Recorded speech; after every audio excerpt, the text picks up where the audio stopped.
Hey, welcome back to the Ping Pong Flix Show. My name is Chris Wong. This is episode 445 of the Ping Pong Flix Show. We're going to start with one of the biggest disappointments already at the end of this year. Godzilla vs. Kong has been delayed. Yeah, it's been pushed to November 2020. It says it right here on the wrap, and everybody's been reporting on it. I'm not going to read it to you. There's not much in there, but it's just Warner Brothers Legendaries Godzilla vs. Kong has been pushed 8 months from March 13, 2020 to November 11th, 2020. They announced today through the trades. So, oh my God. Oh boy, it was one of the movies I was looking forward to next year, early next year. And it was perfect, too. It was going to be Birds of Prey, Godzilla vs. Kong, and then sometime. And then, Wonder Woman 1984. And, things changed. But you know what? On the upside, okay, maybe this will give them time to do whatever they need to do to, fix it up. And when I mean fix it up, I don't mean like going in there and cutting it and doing all kinds of stuff to it. That the kind of thing they did to Justice League. I hope that's not the case here. Because, we really haven't heard anything from Adam Wingard in a while. But that doesn't mean he's not doing stuff. I mean, I just, I'm trying to keep optimistic here, and I think we should. I mean, I think it's going to be okay. It's going to be great. It's going to be fantastic. I'm hoping this actually means, though, because it's going to be delayed, that we will actually have some type of marketing push, whether they're going to start busting out some type of teaser at, in 2 weeks at Brazil CCXP. Or, we'll actually have that San Diego Comic-Con Hall H presence with Godzilla vs. Kong at Hall H. That could be a good thing as well. They're not like rushing to release it, because this was originally in May. Remember? So the Godzilla vs. Kong was originally going to come out in May. Then they pushed it up to March. And seemingly now they're going to push it to November 2020. So I hope it does well in November 2020. I mean, you look at the dates, right? So they already plugged it in here, or whoever did. November 2020, Godzilla vs. Kong. Then it's kind of filled with all these other movies in here. So Samaritan with Sylvester Stallone. I haven't heard of that. An Untitled Amblin Project from Universal Pictures. An untitled another Warner Brothers event film, number 2. Although I think maybe they just put that there as the placeholder, but perhaps Godzilla vs. Kong was supposed to be that placeholder. I cannot imagine them releasing 2 Warner Brother movies on the same weekend, and it just eats each other. So I'm probably gonna guess that Warner Brother event film is Godzilla vs. Kong. They just have placeholders for where studio kind of just reserves a spot, and they'll throw things around here and there. Another one is Happiest Season. But you see, before that, like the weekend before, we're gonna have some movie called Clifford. I mean, Clifford the Big Red Dog. That's kind of kaiju-ish, I guess. But Deep Water with Ben Affleck. Well, that's interesting. Universal event film here. And then the week after, there's Raya the Last Dragon, 2 Walt Disney movies on the same, and another Warner Brothers film. So I don't. And Eternals is on November 6th, so that's gonna, that's gonna be a Marvel film, and you know how Marvel film performs usually. So they will probably take up a couple weeks, and then this one here. Oh, what's interesting is this November 2020, and on the wrap, it says November 11th. Let me click on this real quick. That I didn't see that. That doesn't make sense. Okay, so this is November 2020 here. So the headline on this one is totally wrong. So this is the actual date, and that's why Box Office Mojo is showing November 2020. So that's the actual release date for Godzilla versus Kong. So kaiju fans, Godzilla fans, we're gonna have to wait a little bit longer, like a whole year, to get Godzilla versus Kong. But I hope during that time they're able to make it, maybe finish up the effects a little bit better and stuff like that. And it'll be fishy. Well, I mean, if we don't get a teaser or trailer, then something's up. I mean, there's just something is up with this. I mean, I've heard the teaser was awesome. I talked about the trailer and stuff like that, and it sounds awesome. So I'm hoping to hear some good news, maybe at Brazil CCXP, or of course we'll have to wait until San Diego Comic-Con. So let's wait and see about that. It does open up March though, where it used to be March was supposed to be, where was it supposed to be? Over here. So there's only one movie coming out, Inside the Rain. Interestingly, doesn't have a spot here where anything can go into this area, but there is this still yet, the untitled DC film, which was Cyborg. That was the placeholder for Cyborg, and it's still here. It's still possible for Warner Brothers to put something here, maybe. Although New Mutants is also on the same weekend, would they want to do that? I don't know.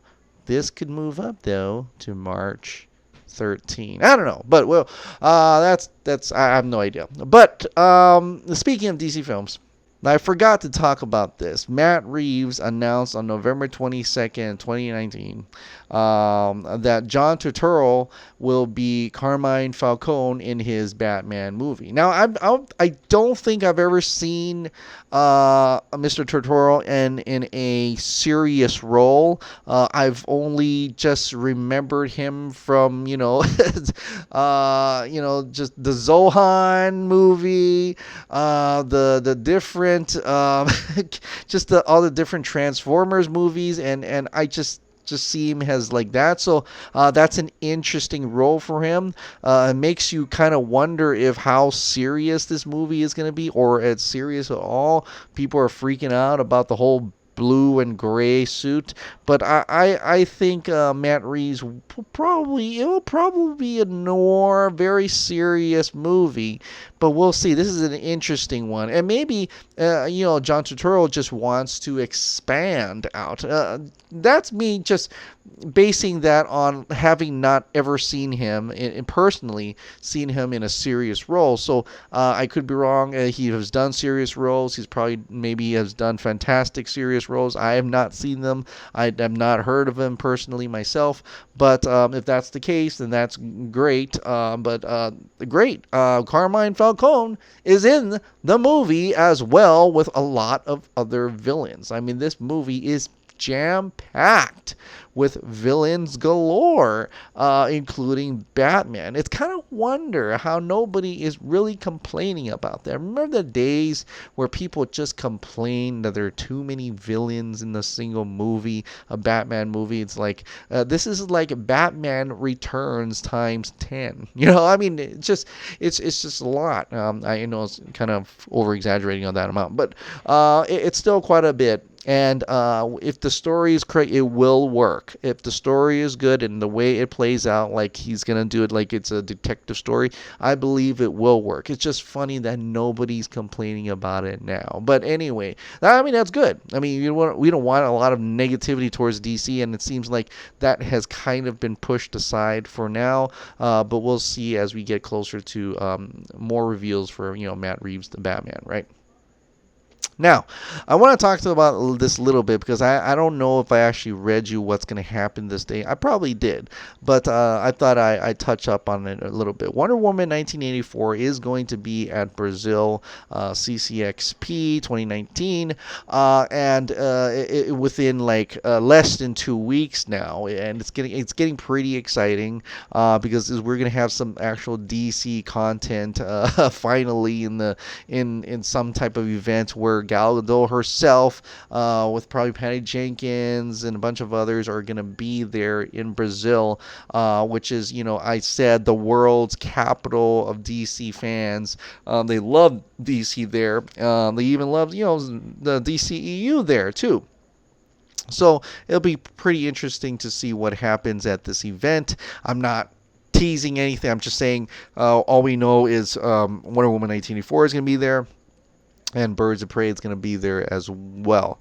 But I want to kind of look over this once more. And it was from Business Wire, where they talked about Warner Brothers announcing that Wonder Woman 1984 will close the show at this year's Comic-Con experience. But I want to just read you real quick.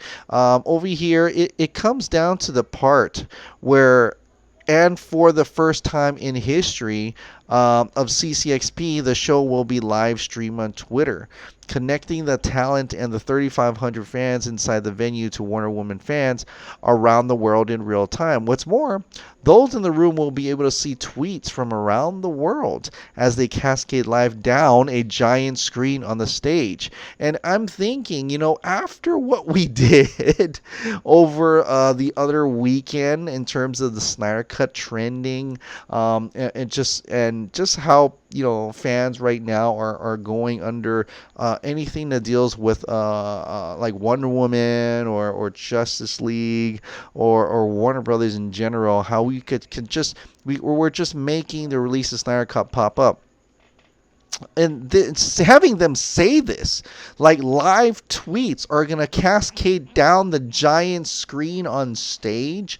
How are they going to be filtering that? Because can you imagine that day where you start to see Release the Snyder Cut show up on screen? Because I know there's going to be people doing it. I know fans I'm not hating on you. I'm just saying that I know for a fact that's going to happen. Will that actually be viewed on screen? If that's the case, then that'd be kind of interesting to see that day where it's supposed to be about Wonder Woman 1984, but maybe we can do it in a way just to throw it on there. Call it a Wonder Woman 1984. We love Wonder Woman and show Wonder Woman, #release a Snyder Cut. I don't know. I just think that'd be pretty crazy if they are actually allowing that, especially knowing full well what has happened. Now, this is an old article, I believe. This is when they first announced Wonder Woman 1984, so maybe by now they probably may change that and says, you know what, let's not do that.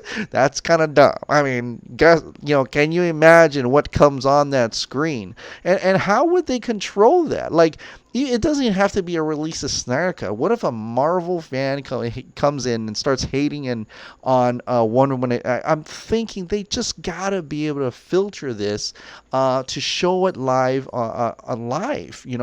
So.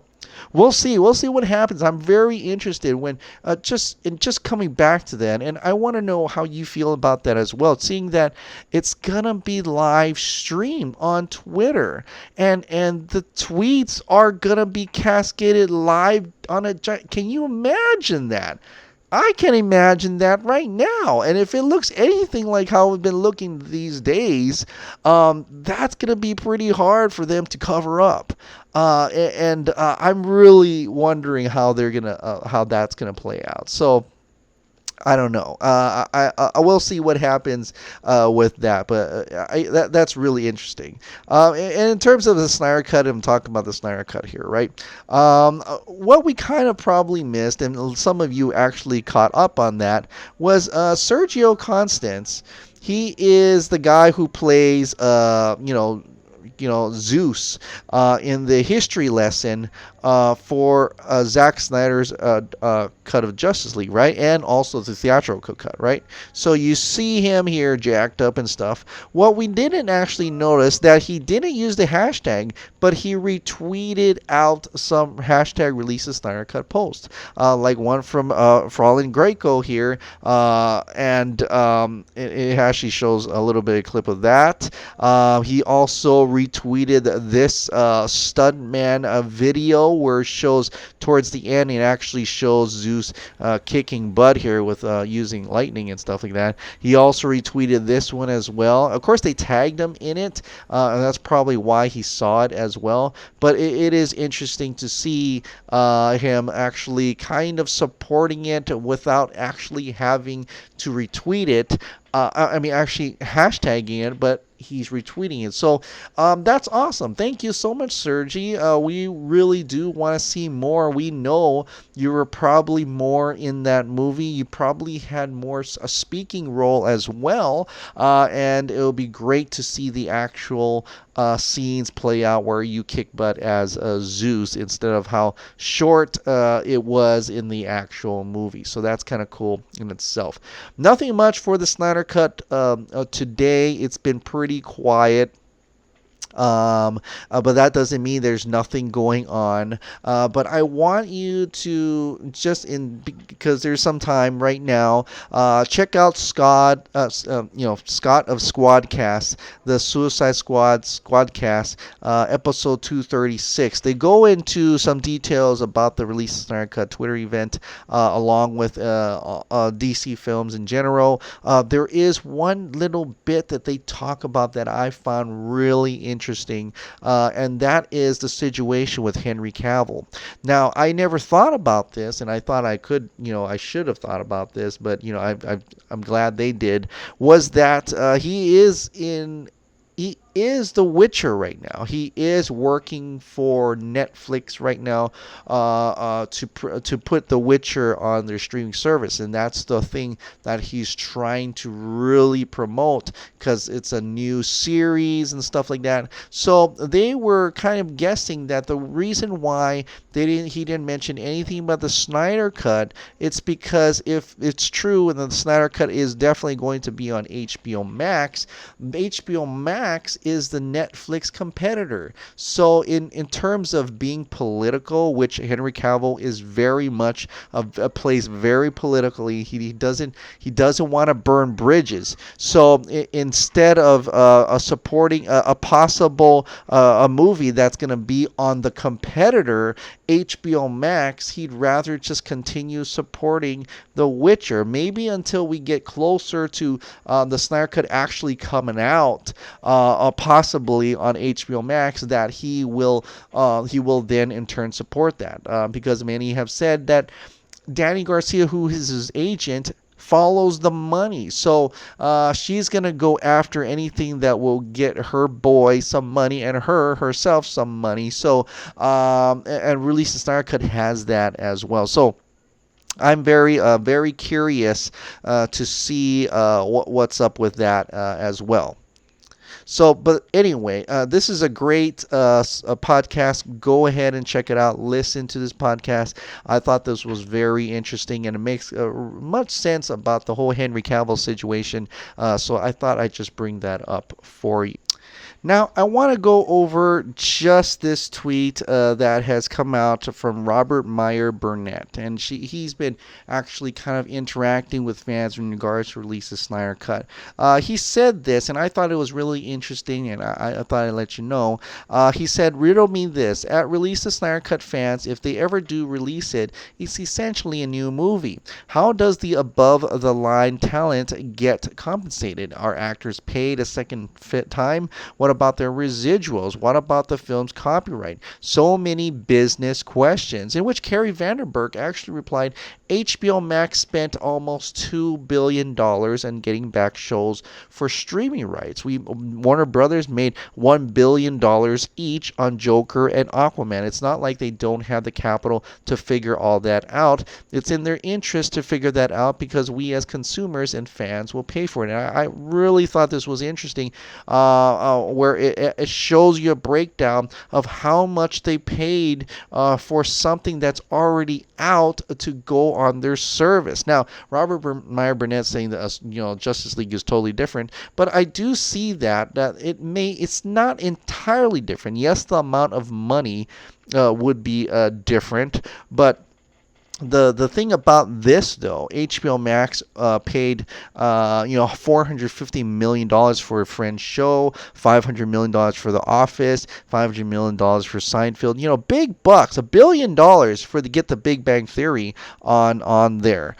The only thing difference is that HBO Max, which is part of Warner Brothers, owns the Snyder Cut. They don't have to pay extra to put that on their streaming service. It costs nothing to them. It may cost them to, if Zack Snyder wants, to get, more funding, to work a little bit more on his cut, then they'll pay that. I'm not sure about the residuals for the cast and crew and all that. That's all very interesting, unknown territory right now, because for most intents and purposes, like, this has never happened before, where if the Snyder Cut is coming out, that it is coming out. I mean, what happens? This is probably uncharted territory for the studio. This is probably uncharted territory for a lot of people who understand the business, like Robert Meyer Burnett. But I thought I'd find this interesting that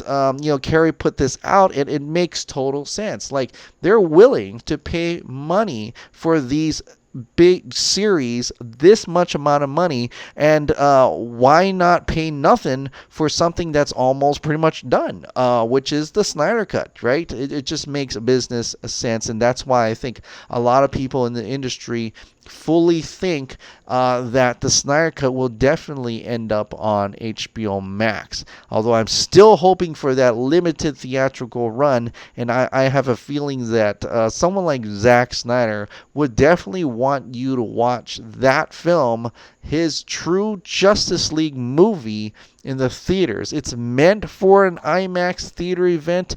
He's gonna want us to see that IMAX theater event. I definitely want to see it as an IMAX theater event, so I'm hoping for that. But I just thought I'd give you a heads up on what some people in the industry are thinking and conversing in regards to the Snyder Cut and how it can come out. Is it a business sense? Is it going to be reasonable to come out? And it seems like with some of these arguments in these conversations that it does make business sense for release the Snyder Cut of Justice League to come out on HBO Max. So anyway, that is it for today. Thank you so much for subscribing. Thank you so much for watching. I'll see you next time.